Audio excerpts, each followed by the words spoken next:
curtains part, and we stride out onto the virtual stage, and the audience files into the virtual auditorium, and we're almost, I'd say, just about there. Perhaps now. Welcome, everyone, to the Wilmette Institute's dialogue webinar called Global Challenges and Opportunities. In this series, we highlight not just the threats and dangers that humanity faces, but the potential solutions as well.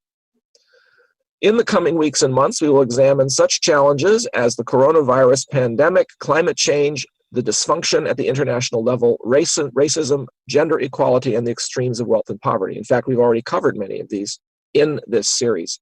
In short, we're looking at the various issues raised by the 1986 statement, The Promise of World Peace, issued by the Baha'i Faith's supreme governing body, the Universal House of Justice. And our goal will always be to explore opportunities to solve and mitigate the challenges identified in that document. Tonight, we have the third of, well, we could say of 5 presentations by Christine Muller. This is the third of 3, and the next pair will be probably towards the end of this month or in early June. Christine is a climate change activist living in Rhode Island, originally from Switzerland. She's the lead faculty of the Wilmette Institute's course on climate change and a contributing faculty member to our course on sustainable development. She also drafts the Wilmette Institute's sustainable living tips that appear in our monthly newsletter, which, by the way, should go out in the next few days because our brand new website will go live tomorrow or the next day, and then we'll be able to get our newsletter out. We can't do that until the links stabilize. Tonight, the title of her presentation is Why is the Earth Warming? The Causes and Solutions to Climate Change. And so we will then explore that in a fascinating 90-some-odd slide, but only 30-some-odd minute presentation, which it's beautiful and quite engaging. I have already reviewed the PowerPoint, and I'm very much looking forward to what she has to say. This dialogue series, of course, will also be broadcast over our Facebook and YouTube channels, and it'll be recorded and put up on our YouTube channel and eventually on our SoundCloud account as well. They're designed to reach a general audience, so please invite your friends, your colleagues to tune in when you get the chance. And now, without further delay, I will introduce, or I will turn it over to Christine for her presentation. Christine, welcome again to our dialogue on global challenges and opportunities. We're very grateful you're able to join us again, and we look forward to your presentation. Thank you very much, Robert. And maybe I should finally explain your introduction of climate change activist. All I am is actually a Baha'i, and I just see that the teachings of Baha'u'llah are providing the spiritual foundation for the solutions of humanity's problems, including climate change. And that's why I think we need to understand the problem first so that we can apply these teachings to the problems. So that's why I became a climate activist. So last week and today, it's all about learning how to understand climate change. And then later we'll talk about the spiritual dimensions. So welcome everyone to this evening's conversation. Last week, we discussed the different impacts of global warming on the climate and how people all over the world are already seriously affected by it. For those of you who have missed it, this slide illustrates some of the major impacts of climate change: worsening heat waves, water scarcity, droughts, wildfires, sea level rise, floods, storms, and loss of biodiversity. Today, we will examine the causes of global warming. When we know why the Earth is warming, we will know what needs to be done to slow the warming down. So the second topic today is discussing practical actions to mitigate global warming. Learning about science also has a spiritual dimension. Scientists are discovering the laws of nature, of God's creation. Baha'u'llah wrote, "How great, O my God, is this thy most excellent handiwork, and how consummate thy creation, which hath caused every understanding heart and mind to marvel." And Abdul Baha said, "Science is the discoverer of the past. From its premises of past and present, we deduce conclusions as to the future." So let's have a brief look at the science of the causes of climate change.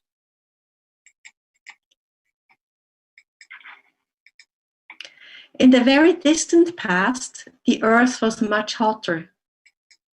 Then, about 800,000 years ago, the Earth cooled down. The past 800,000 years was a time of glaciation. 800,000 years is a really long time if you consider that humans have only been around for 200,000 years. The lower red curve here shows the Antarctic temperatures of the past 800,000 years. The temperature changes happened because of the variability of energy forcings caused by the changes in the Earth's orbit, tilt, and wobble. When temperatures are low, the Earth is in an ice age. When it is high, the Earth is in an interglacial period. The upper blue curve shows the carbon dioxide concentrations during the same time. You can see how similar the two curves are. When temperature is up, CO2 is up, and vice versa. CO2 concentrations made the temperature changes caused by the Earth's natural cycles bigger than they would have been without them. So why is CO2 warming the Earth? Atmospheric gases such as carbon dioxide, methane, and nitrous oxide act similar to the glass in a greenhouse by trapping heat. These greenhouse gases are transparent to most incoming radiation from the sun, which is shortwave radiation. The Earth is warmed by this radiation and in response radiates infrared energy back into space. The greenhouse gases then trap this infrared radiation. The greenhouse effect has kept the Earth's average surface temperature stabilized at around 56 degrees Fahrenheit in radiative balance for the last 10,000 years or so, up until the Industrial Revolution. Without it, our Earth would be 50 to 58 degrees colder. Life on Earth is only possible because of the greenhouse effect. However, since the Industrial Revolution, greenhouse gas emissions from human activities have upset the previously long-lasting balance. Scientists confirm that this increase of greenhouse gases is for the most part anthropogenic, which means man-made. This graph shows atmospheric CO2 levels over the last 10,000 years. These 10,000 years were a long interglacial period. During that time, human civilization developed because the climate became suitable for agriculture. According to the natural cycles, the Earth should now be in a very gradual cooling phase. However, we can see the sharp increase of CO2 concentrations within the past 200 years. Now, the greenhouse effect has been known since the 19th century. Then, in 1958, Professor Charles Keeling began to measure carbon dioxide concentrations in the atmosphere. A graph of his findings shows a clear trend of increasing CO2 concentrations. You can see that each year there is a temporary sharp decline and rise in the curve.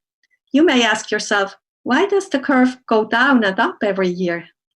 You probably guessed correctly that whenever it is spring and summer in the northern hemisphere, which has much more land, CO2 concentrations in the atmosphere fall because its vegetation is sequestering taking in carbon dioxide. Besides carbon dioxide, the main greenhouse gases are methane and nitrous oxide. Water vapor is a very potent natural greenhouse gas which reinforces anthropogenic global warming. As you can see on these curves, for a long time, the concentrations of these greenhouse gases were pretty constant with only minor variations. But then they all started to increase dramatically in the 19th century. Carbon dioxide is emitted primarily by burning fossil fuels and by the clearing of forests. CO2 remains in our atmosphere for many decades, much of it for many centuries, and some of it for thousands of years. Methane is emitted from landfills, coal mines, oil and gas operations, beef production, and rice paddies. It stays in the atmosphere for only about 12 years, but in the short term, methane is 86 times more powerful in trapping heat than CO2. Nitrous oxide is also a powerful greenhouse gas that contributes to climate change. It comes mainly from agriculture and industrial activities. Nitrous oxide has a long atmospheric lifetime and is about 300 times better at trapping heat than is carbon dioxide. That's why even small emissions of nitrous oxide affects the climate. Fluorinated gases, sometimes called F-gases, are the most potent greenhouse gases. They are man-made gases specifically designed to trap heat, and they can stay in the atmosphere for centuries, some of them for many thousands of years. The most common F-gases are hydrofluorocarbons. They are used in refrigeration, air conditioning systems, as blowing agents for foam, fire extinguishers, aerosol propellants, and solvents. So, why have greenhouse gas concentrations in the atmosphere increased so much? Greenhouse gases are released from all sectors of human activities: energy production, land use, livestock, industry, agriculture, transportation, food waste, and buildings. If there were only few people living on Earth, their way of life would not affect the climate and other natural systems much. However, human population has grown tremendously over the past 100 years. Land use change was the dominant source of annual CO2 emissions until around 1950. Then you can see that both coal and oil use have grown quickly. Natural gas use increased later and is still increasing today. Fossil carbon dioxide emissions now dominate global changes. Today, land use change accounts for about 20% of global carbon pollution, and deforestation plays a major role. There are two reasons for that. The burning and the rotting of vegetation directly releases carbon dioxide into the atmosphere, and the trees are no longer there to absorb CO2. The main causes for deforestation are the extraction of valuable wood and the clearing of the area for livestock grazing and for crops. This is done by people who don't have much choice, as well as by large corporations that make big profits. Much of the land is being used for growing soybeans. The soybean is exported and fed to livestock to satisfy the ever-growing demand for meat. Global meat production has increased tremendously because of population growth and because many people eat more meat now than in the past, especially in China. We just saw that the clearing of forests for livestock or for crops to feed livestock is the main driver of deforestation. But there is another important way how livestock causes greenhouse gas emissions. Cows and other ruminating animals emit much methane through belching and farting. If you want to avoid these words in polite society, you could just say that cows release much methane from both ends, more from the front than the back. Of course, we all know and have seen in a previous slide that the burning of fossil fuels such as coal, oil, and natural gas is the major cause of increasing greenhouse gas emissions. Coal is the most dirty energy source in many ways.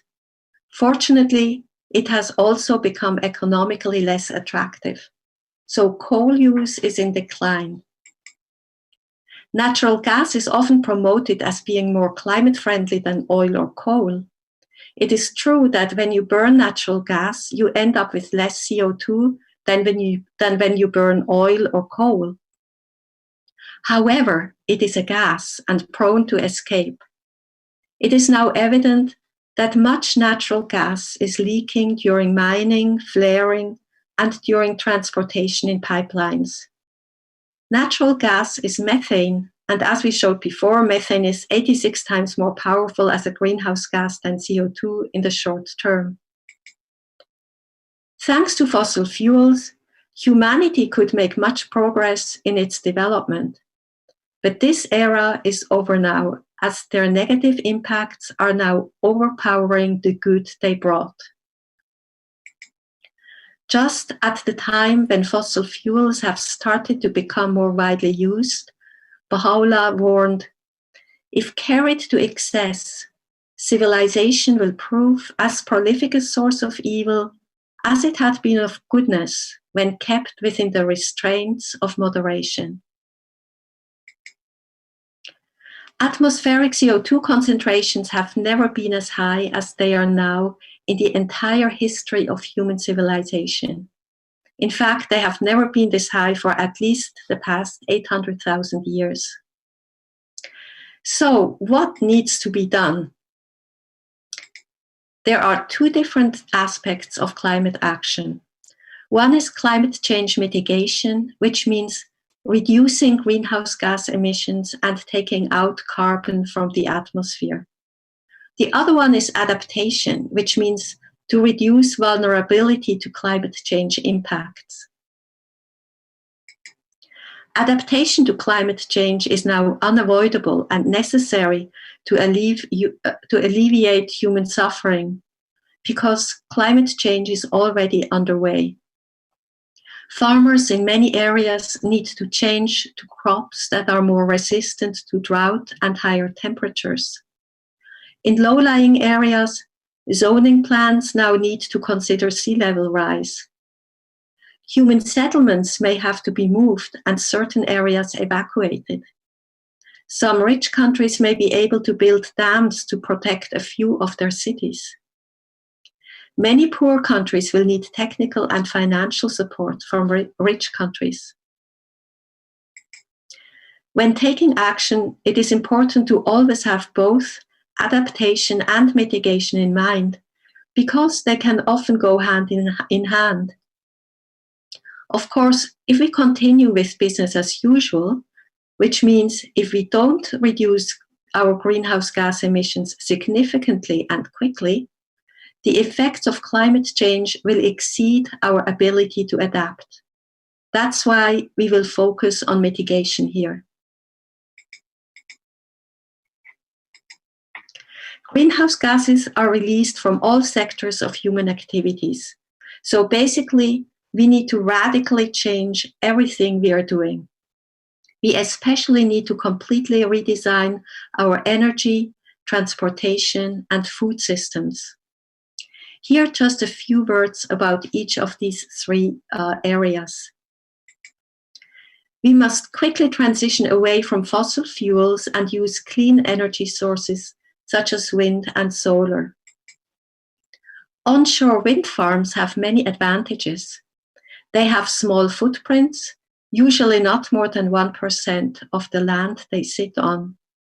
So it is possible to use the land simultaneously for other purposes, such as farming, grazing, recreation, or conservation.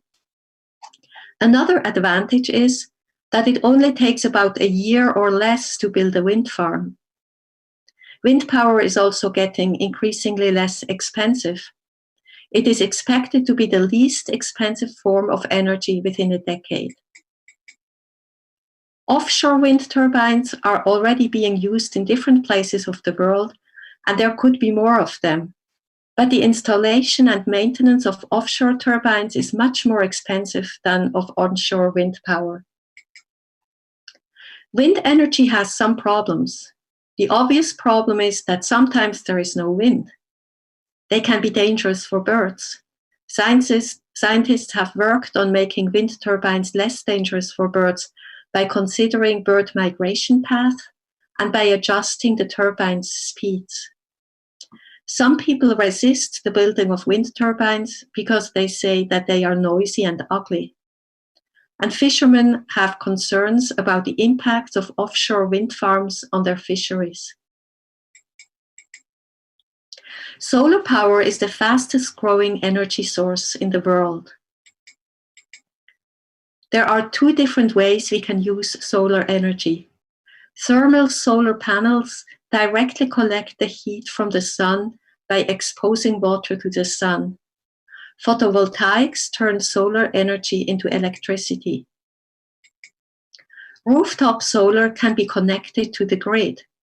This arrangement is often called net metering. When homeowners can sell their surplus electricity back to the grid, it makes solar panels financially more attractive. The Baha'i House of Worship in India has a ground mount solar installation. It generates enough energy to fulfill a quarter of the temple's annual power requirement. It was the first larger installation in New Delhi that was connected to a grid with net metering. The advantages of solar power are that it is virtually unlimited. There are no emissions or other pollution during operation. It provides peak energy in the summer when the demand for electricity is especially high because of air conditioning. And the cost of solar has been going down and the technology has been improving. And it can be installed in remote areas without access to an electric grid. This helps people in the developing world in their sustainable development. The disadvantages of solar power is that the sun doesn't always shine. The production of solar panels requires valuable natural resources and energy and creates emissions. Solar farms can be controversial, for example, when trees and forests are cut or valuable agricultural land sacrificed. Decisions about the location of solar farms and wind turbines have become a source of human conflict in many places. Solar panels are often restricted by power companies who fear a reduction of their profits. And large-scale implementation requires investment in flexible grids. So we need to apply spiritual principles when implementing renewable energy.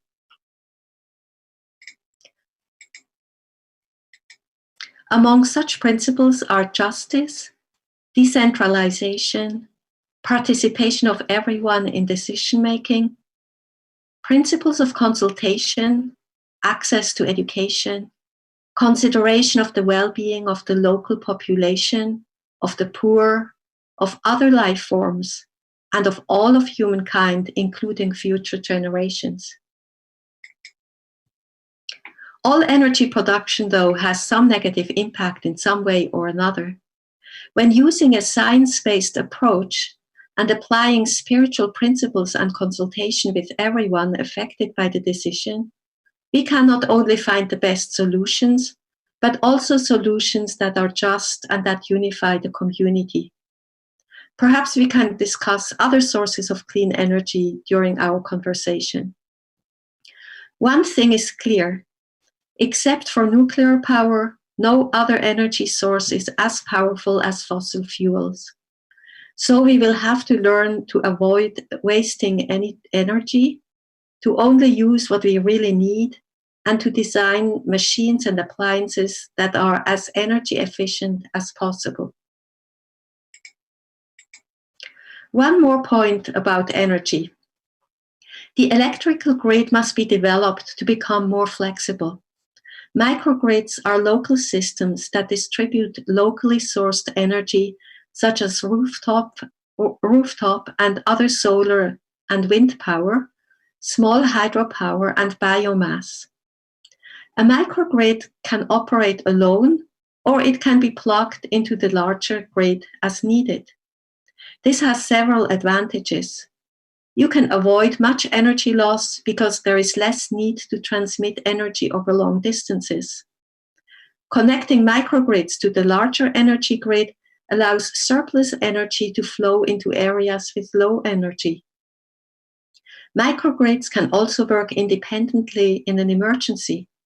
For example, when a storm hits, a large grid can be down for a long time.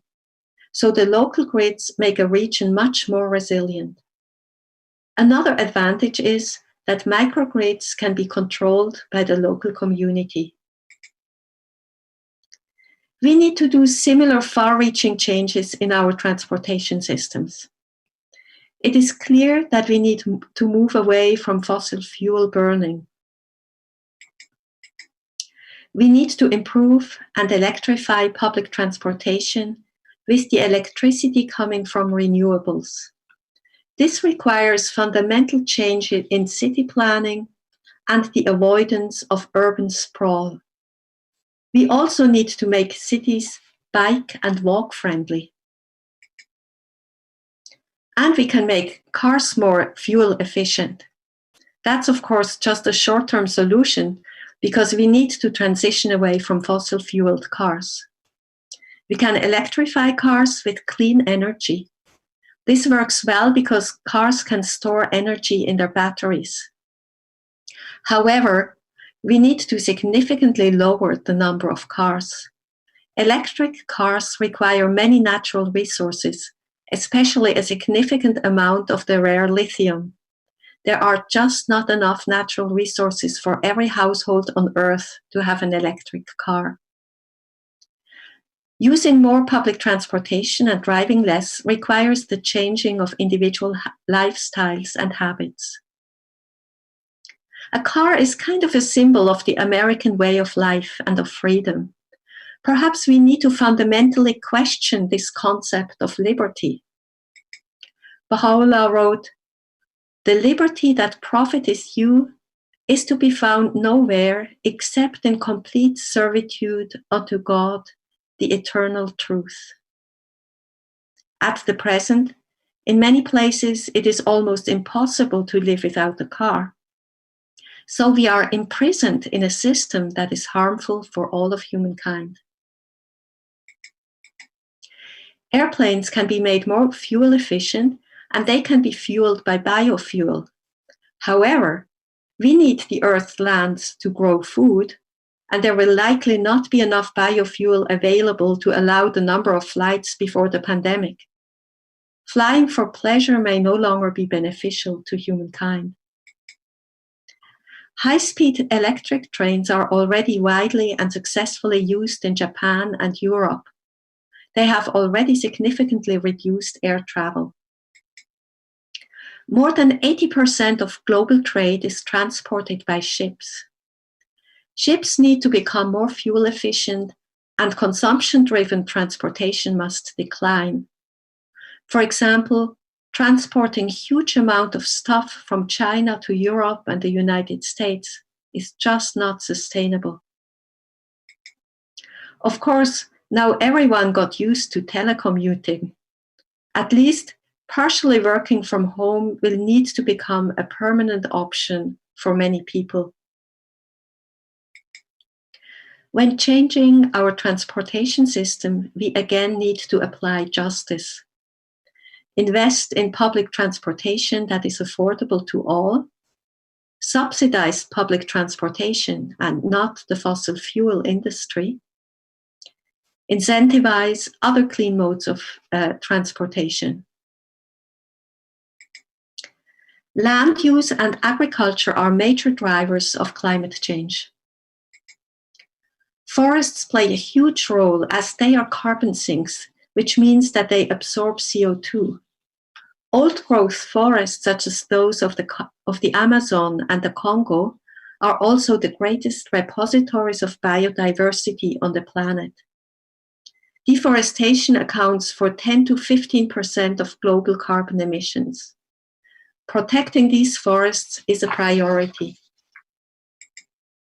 Strategies to protect forests include public policy and laws, enforcement of existing anti-logging laws, market-driven mechanisms, programs that enable wealthy nations and corporations to make payments to countries and communities for maintaining their forests, and education about the value of forests.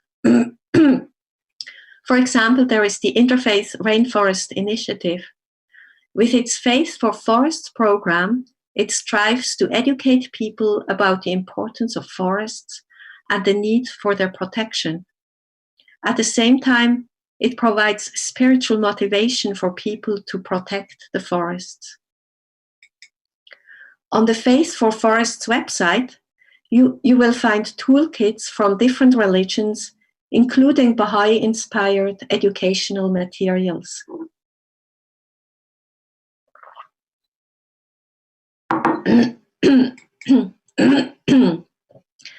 Many efforts towards reforestation and afforestation are already underway and need to be expanded.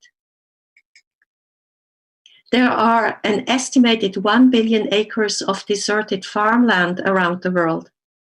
Their restoration can mean the return of native vegetation, the planting of trees, or the introduction of regenerative farming methods. Land restoration offers an opportunity to do many good things at the same time. It creates jobs and improves food security, farmers' livelihoods, ecosystem health, and carbon drawdown. Carbon drawdown.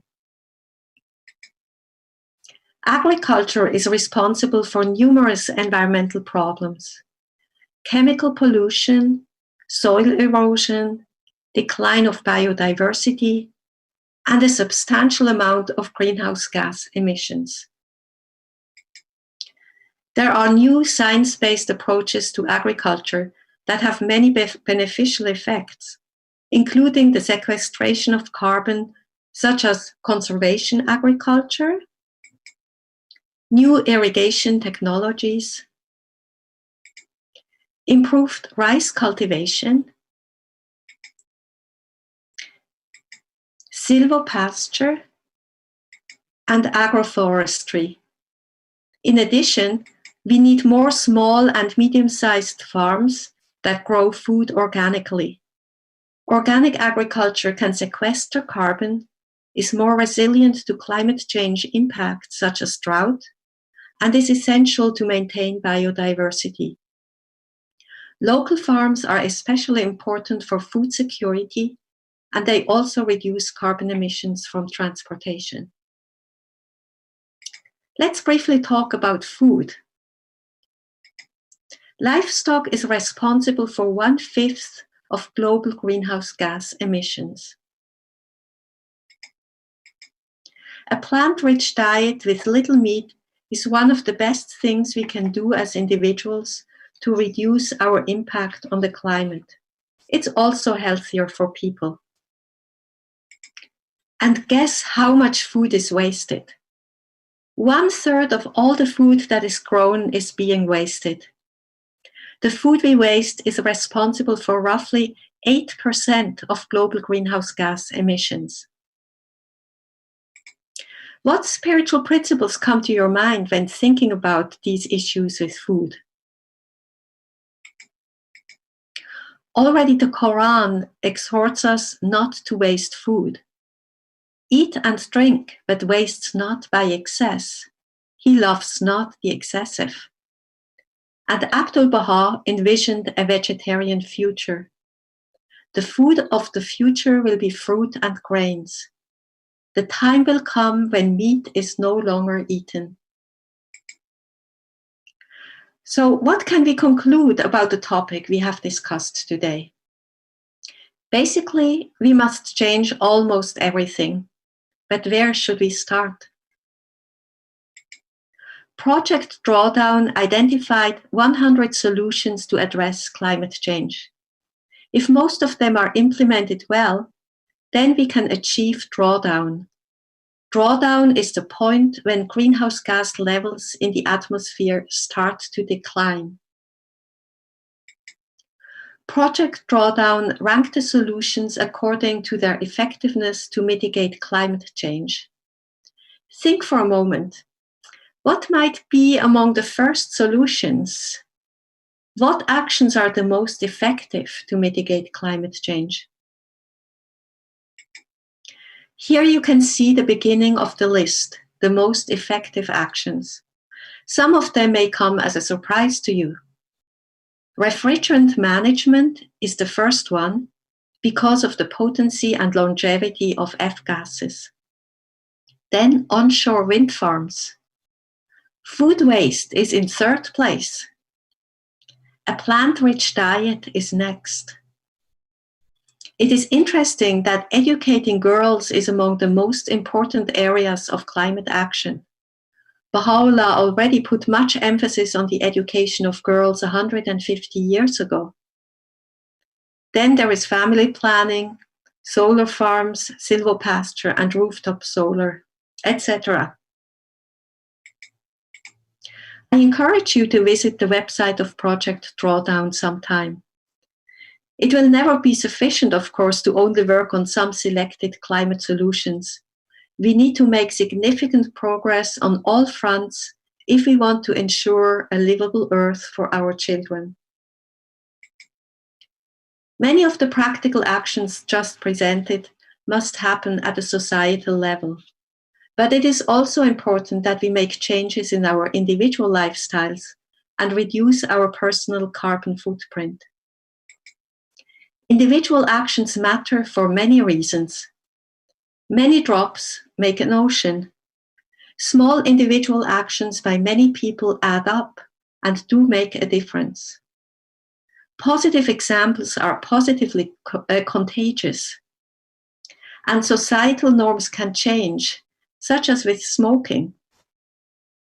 Taking personal actions is also necessary for our own spiritual integrity. The really nice thing about living a more environmentally sustainable lifestyle is that, for the most part, it is actually beneficial for the individuals. It is much healthier not to eat beef, to reduce the consumption of other animal products, to have more physical exercise with more walking, biking, and growing some of our own food. Baha'u'llah wrote, "The essence of faith is fewness of words and abundance of deeds." The good news is that humankind has the knowledge and the technologies to significantly reduce carbon emissions. In a later conversation, we will discuss the enormous scope of the actions required and the spiritual principles which can guide us on a path toward an environmentally sustainable and just civilization. Now we are inviting you to share your thoughts and perspectives on this topic. Thank you so much, Christine. I really enjoyed just going through the slides myself this morning, and to hear your commentary on them just made it that much more interesting and really rich. I'm really impressed by the scope of the information, the depth of the science, and then the practical side of the whole presentation as well at the end. It's a really marvelous example of how one can take a problem, identify it, explain it clearly to people, and then talk about solutions. So thank you so much for this. I wanted to add another sort of solution that I saw. I visited Biosphere 2 back in Christmas time.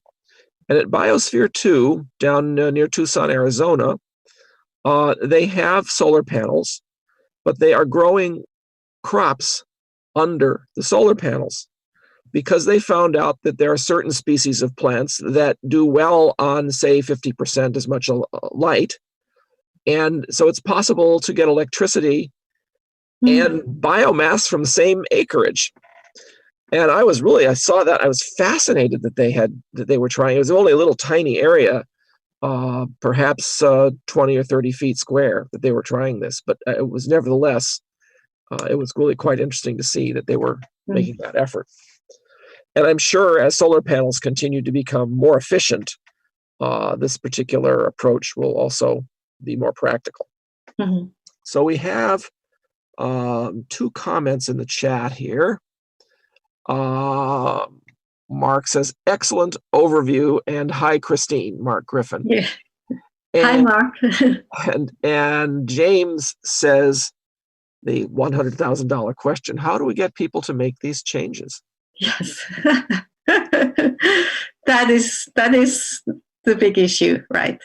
And so I think it's a complex issue. There is no one solution. Like with climate change, the practical solutions, also how do you get people going? So I think it's a combination that you do need to know that this is a problem. I mean, if you don't know about climate change, if you are ignorant, then you don't care about it, and there's nothing you can do. So I think knowledge and education is certainly one aspect, but it's definitely not enough. It's probably not even 50%. Then we need spiritual perspectives and standards like justice and the recognition that humankind is all one, and the rich people of the world are really the ones that were most responsible for the carbon emissions, and the poor people are the first who suffer, and they suffer the most. Yeah. So it is a matter of justice. So if we deeply, live according to spiritual principles, that will motivate us to act on the knowledge that we have. But sometimes that's not even enough, because sometimes it's just not possible, because there are things we don't have power over, like you live in the country and there is no public transportation, and you're poor and you have to have a car that uses fossil fuels. So it's society that needs to change. So it's not just sufficient that individuals are knowledgeable and are spiritually motivated and guided, but society needs to have new standards and new goals. And I think we see that, there are lights in the world, and at the United Nations, for example, right now, they are celebrating their 75th year, and they are really working to make the world a better place with their 17 Sustainable Development Goals, and there are many people also in the interfaith community that see that, and they are working towards that goal. But we are still far away. Mm-hmm. But what we can do is start in our own communities, raise awareness and motivate. And obviously, we need to have more social and political consensus about this, because if a consensus were to develop, we could move the whole culture. And there are many countries in the world where there is such a consensus, and that's important to point out. One question that Gela asked was whether there were any countries in the world that are, shall we say, exemplary in their environmental policies and their efforts to address climate change. There are, and unfortunately, I have a bad memory, but I know that in some countries, I mean, Iceland is really far ahead in energy, but they also have the energy ability with this geothermal power, you know. And then there are others who that are in Europe that are very far ahead in reducing their greenhouse gas emissions. There are some. Morocco is leading in solar. It's and has a very small, carbon footprint. It's amazing, you know. But of course, it's a good place. But others could do that too, you know, in Northern Africa, everywhere. And we're seeing so many more wind farms and solar power installations around now. I remember driving through Europe 10 years ago and seeing lots and lots of especially wind farms. And in Germany, there were a lot of solar power farms. But now I remember driving along in the Massachusetts Turnpike where there's an exit ramp there. They had solar panels inside the loop of the of the exit ramp, and other places in the woods where there are places that there were solar panels. So it's spreading, certainly in the Southwest. If you drive from Phoenix to San Diego, you go past large solar farms in the desert, and then when you get to the mountains, there's incredible numbers of turbines, wind turbines. Mm-hmm. So there's a lot of places which are favorable for these things, and a lot of efforts are being made. Mark also notes that comprehensive videos like this help people get past the gate of having to learn all the details. It quickly gets the conversations going on a principled basis. He also added that one of the really helpful things you can do with solar panels is to put them over water irrigation ditches to keep the sun off the water and reduce evaporation. So that's another interesting point. Clifford notes is quite an interesting presentation, and I do relate to it a lot. Malawi, as a developing country and overly poor, we are more or less on the receiving end of climate change impacts. Each time we have floods here, they are quite destructive and people can't adapt. And issues of justice come in handy for sure. They've been hit by typhoons twice recently, it seems to me, down there, and Mozambique as well.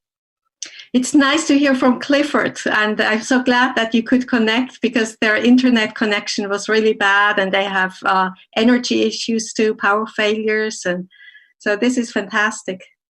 Yeah, it's always excellent to have people from all around the globe here involved. Susan says, Mrs. Muller suggested a significant decrease in international travel to decrease fuel demand. That would seem to decrease our opportunities to experience, understand, and appreciate other countries and cultures, vital to enhancing international collaboration and to solve our common problems. Mm-hmm. Yeah, that is definitely an issue. Absolutely. I mean, there is nothing as educational than when a teenager goes, or a young adult goes and lives in a different country, serves in some capacity, and comes back. That is a very valuable experience. So maybe, you know, we could reserve some, you know, travel opportunities for these special, you know, purposes. But other than that, we probably have to do more of what we are doing now, connect by internet. Well, high-speed trains also, because they can be electrified, can move people really quite long distances quite quickly. China has built an enormous network quite quickly of those. And there's the possibility, right now I don't think you can really use liquid methane because it's extremely hard to keep liquid for airplane fuel, but perhaps, because you can make that, of course, with solar power and carbon dioxide and water, but there may be other ways of making fuels that would work for air transportation that can be manufactured ecologically without having to use soybeans and palm oil and these other things that get consumed to make biodiesel and such. Shahla says, should this be a subject introduced into the primary schools? Well, it's very important to nurture in children a relationship with nature. I think for young children, it may not be wise to scare them with, climate change, but it's very important that they are outdoors a lot and that they learn how to take care of plants, that they grow some plants, flowers and vegetables, and they go into the woods or into the city park, and it's really, that's the most important thing. And then of course we can teach them to conserve everything, like not to waste anything. And we can help them to see that life's purpose is not in materialism and consumerism. So we can be conservative in what we give to the children, like in terms of presents and things that they don't really need. And, teach them to be, what's the word in English? Happy with little things. There is a good word for it, but content. Content, yes, thank you. And then I think when they grow up, like in middle school, they should be confronted with more like of the problems. And then in high school, they should get the whole story. Yeah. They really need to know. Sarah Page says, great presentation, so comprehensive while concise. And to add further information, farmers in her town, which is in central Massachusetts, have raised their solar panels so cows can graze underneath them. Yeah. Mm-hmm. So that's another example. I didn't know that you could do that. I wonder what it does to the production of grass. I'm curious. And Gela also notes that the Icelanders have actually figured out a way to export their electricity. They accomplish this by importing aluminum ore, refining it with their ample geothermal electricity, and I should add hydroelectric as well, and export the final product. Aluminum takes so much energy to process that this is hugely beneficial economically and environmentally, which is a very good point. Yes, Mark says, recreational flying, going to Orlando for 4 days may not be the best practice. PermanentCultureStudent.com has a curriculum for young people, Juliet notes, for us to be aware of.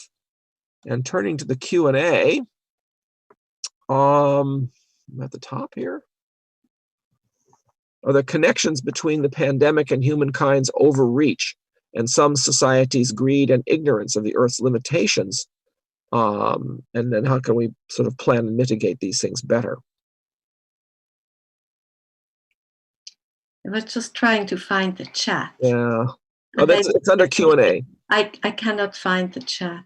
But it doesn't matter because it's under, this is a Q&A one anyway. Yeah, okay, but I don't find, it doesn't. Chat, I think you have to go to more. Yeah. I think that was the suggestion. Yeah, but it doesn't come up anymore, that whole stripe, yeah.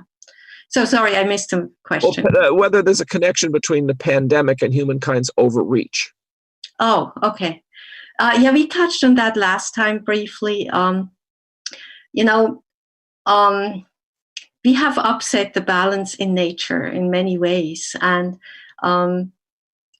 especially with deforestation, we came closer to animals. And when you degrade an environment, if you destroy an environment or degrade it in some ways, then some species will be eliminated, and then other species, they can multiply more because they have more food, maybe the predators are no more there, they have more space. So some species, they can proliferate. And rats, for example, and bats, they are often carrier of diseases that humans can also get. And they also, they profit of degraded environments, so they multiply. And then the pathogens they like one species where they can multiply, and and then we humans become close because we are logging in those woods, or we are even eating those animals, or animals that were infected by those animals.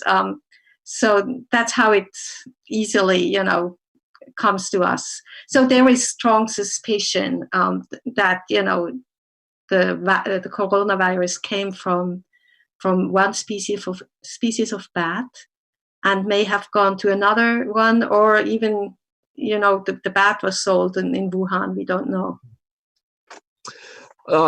One person asks, I'm not quite sure what the question is, but notes the problem of new retraining coal miners. Mm-hmm. And this, of course, is a genuine problem for entire areas of parts of the United States, at least, and also in other countries. Clearly, if coal is no longer economically feasible and environmentally it's not really sustainable, other jobs have to be brought in there. And of course, this can be accomplished through tax rebates and creating special economic zones and these kinds of things. There are ways of doing it if the political will is present also to do it. Charles says, I've heard that as solar energy adaptation in the U.S. exceeded 30% of the current demand on power, that the present energy infrastructure would not be able to handle the loads. That is correct. Yeah. That's why we do need to change the infrastructure. The energy infrastructure it's not only old, but it does not work for large-scale implementation of renewable energy. It works, and also even with if every house had a solar installation, it might be too much for the current grid. Mm-hmm. Mark, you are there. You are an expert in that field. Maybe you can illuminate us more about the electrical grid, what needs to be done. I've heard that in Hawaii, the net metering is actually beginning to cause a problem, and they're worried in Europe in some places that net metering will actually cause utility companies to lose money, because they actually have to buy power from thousands of people instead of selling it to thousands of people. And if the arrangement is, it also makes it much more difficult for them to predict how much power they're going to produce, because in days where there's a lot of sunlight, they might not have to burn much natural gas or whatever, and then days when there's no sunlight at all and no wind, they may not be able to produce enough. Right. These kinds of problems. There are a lot of problems. But with a better infrastructure, then it will also work. Also with cars, for example, can store energy in their batteries. So if you have a solar roof and you have a direct, cable to your car, right, then you can, power your car during the day and store it and use the energy during the night, or give it back to the grid during the night if you don't use all that energy. Yeah, electric cars with their huge battery packs, and of course you can now buy battery packs as well for houses. They've even been installing battery farms to store power, and as it becomes cheaper to manufacture the batteries, and as their energy density increases. In fact, they even have been talking about, believe it or not, electrically powered airplanes on flights of less than 500 miles or something. Really? Like that is possible. Kayla asks, how much of the methane released by cows is due to their unhealthy grain diet? If cows are raised on grass, as their digestive tracts were evolved to eat, does that substantially change their methane belching or not? It does change it, but I don't know the number. But I do know that there is less methane emitted by the cows that have a nice life on a meadow than those factory, poor cows that are in those factories, and they just get corn to eat, which is really bad for them. So there is a difference, but still, but then also we have to see, there is still a way to have livestock, but I guess cows will We will not have a lot of cows in the future. Very few, I can imagine. Yeah, But they we are do working need, on ways. They're we working do on need ways. livestock for the manure as well. It's not just for food, it's because right now most of the fertilizer is from fossil fuels. So we do need to have, like chickens and turkeys and, for their manure. Yeah, to make fertilizer in that sense. Yes. Leah Bochar from Brazil said, wonderful presentation. Thank you. Mark says solar is a decentralized source of power. It's called distributed generation, and they are indeed hard to balance. But of course, that means we just need to keep on developing systems for doing it. Let's see, what else do we have here? We've got to go down a little farther here. Mark also says, you mentioned mini grids, and what happened? Oh, I'm sorry. This thing jumps to the top when I try to go down. Give me a second here. Mentioned mini grids, and there are off-grid systems that are easier to balance. Cows are ruminants. They have two stomachs. Deer and sheep are also ruminants. It allows them to eat grass that we can't.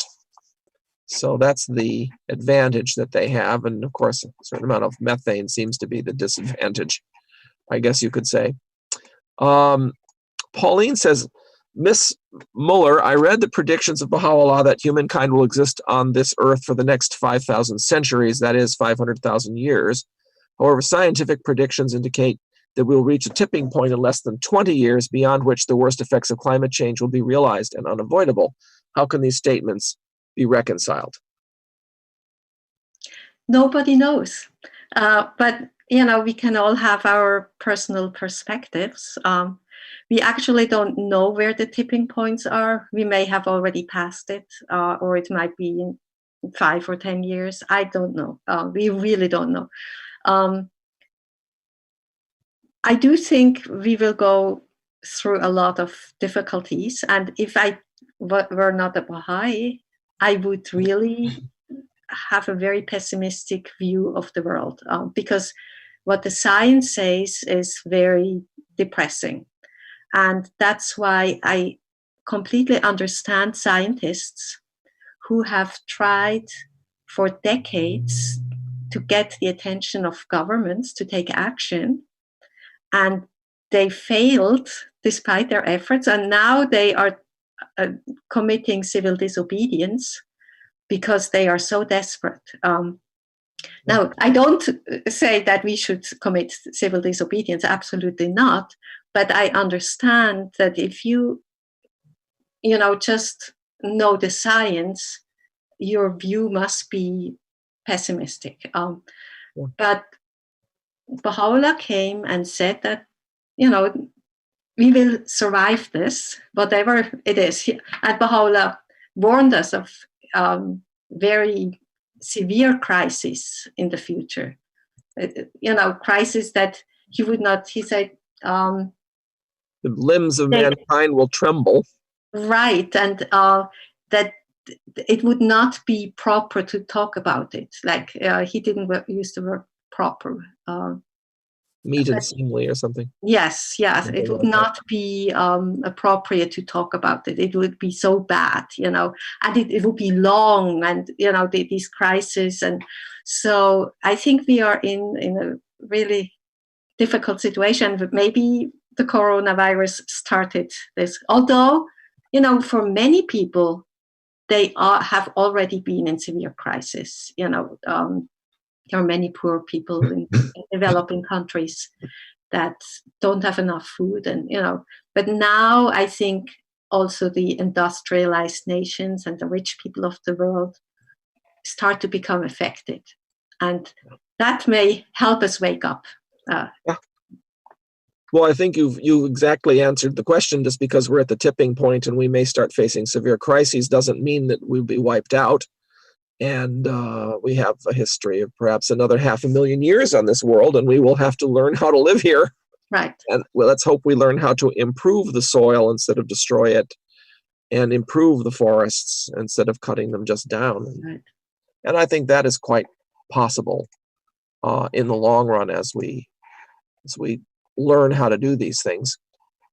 Another question here: are you planning a presentation and discussion of climate change adaptation? No.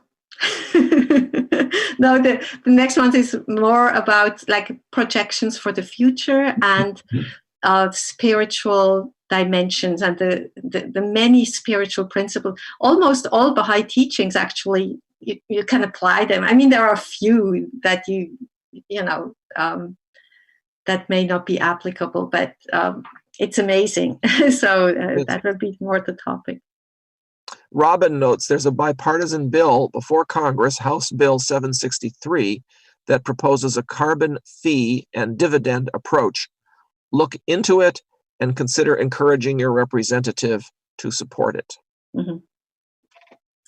Yeah, I think this is a very reasonable approach. Like it's an economic approach, and I think it works if it is implemented with wisdom.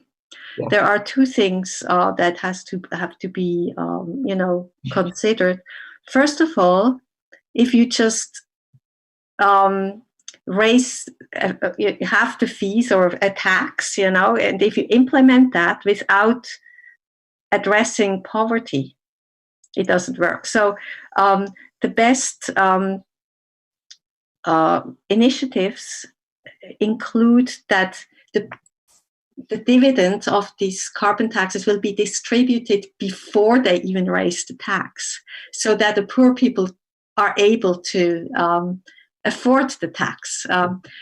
Because I think that works, because otherwise you get what happens in France with the yellow vests. The government raised taxes on gasoline, which is actually a clever thing to do, but these poor people, they just couldn't afford it, so they protested and it got violent and out of hand.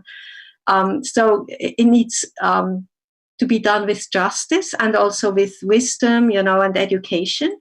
But then the other thing is also, one of the taxes that I heard, or one of the initiatives I've heard in the United States, is has a clause in it that if this goes in effect, then no other carbon emission legislation is allowed. So, and I think that is not right, because this is only one approach. We need other approaches. We do need to work on all fronts to get that climate under control again. So absolutely. Juliet Carvajal had mentioned earlier in the Q&A about a food forest in Morocco, and she says it's a food forest farmed by 800 people in the middle of the desert, and she refers people to Jeff Lawson's, I guess it's a book, perhaps it's something else, the 2,000-year-old food forest. Mm-hmm. He says, I consider this a hopeful sign, and these are, of course, keepers of knowledge. Mm-hmm. That is an intriguing thing. The Sahara was a savanna with some trees in it, after all, 10,000 or so years ago, during the Ice Age. Mm-hmm. So I think we've reached the limit of our comments here, and we have gone. Kayla says, please say the bill in Congress again, and it is House Bill 763, according to Robin. Thank you, Kayla. Yeah. I think we've pretty much reached our limit here of time, and we've gone an hour and 10 minutes as well. This has been a fascinating presentation, and various people have been saying thank you very much. Roger says thank you very much, that I see, and other people also. And we are, again, very grateful, Christine, for this really fantastic, concise, clear presentation about climate change and the situation. I hope everybody will share it with their friends, and certainly we will have it on our YouTube channel. And I'm sure our WillMed Institute courses on climate change and on sustainable development will benefit from it as well. So thank you again. And thank you for the participation. everyone. It was great, wonderful contributions. Yeah, good comments, good questions. I'm not sure what we're going to be doing next Tuesday yet. That will be announced shortly. And meanwhile, I want to thank everybody for participating in our Global Challenges and Opportunities program, and have a good evening. And we look forward to seeing you again next week. Thank you.